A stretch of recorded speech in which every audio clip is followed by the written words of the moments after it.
It seems that everybody knows something about Butch Cassidy and the Sundance Kid. They've either read something about them, or they've heard something about them, or they've seen the terrific movie with Redford and Newman. But in that movie is this wonderful, beautiful character played by Catherine Ross called Etta Place. Well, who was Etta Place? Well, I went to take a look to find out who she was and found out that there was almost nothing known about her historically. Nobody knows where she came from. Nobody knows who her parents are. Nobody knows whether or not that was her real name or an alias. And nobody knows what happened to her after 1909. Well, I was absolutely astounded. I said, how can this fascinating historical figure, who we know was a real person, because there is a photograph of her taken at the beginning of the 20th century with Harry Longbaugh, the Sundance Kid, how can we know almost nothing about this person? So I decided that it might be fun to write a story about her, especially since I basically had carte blanche because nothing was known.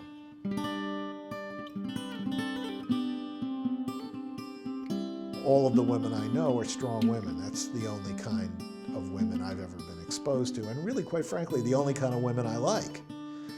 So I couldn't imagine making Etta a passive character, a damsel in distress who has to be rescued by somebody else. In my book, Etta rescues herself and does it very effectively, even to the point where she beats the hell out of the book's major villain. My Etta is a kick-ass, take-no-prisoners heroine. Yes, she is very refined because of her Philadelphia society upbringing. She is well-mannered, but she's also a devil with a horse and a gun.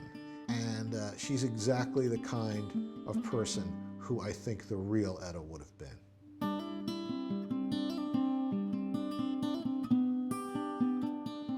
What my book is what they used to call a ripping yarn.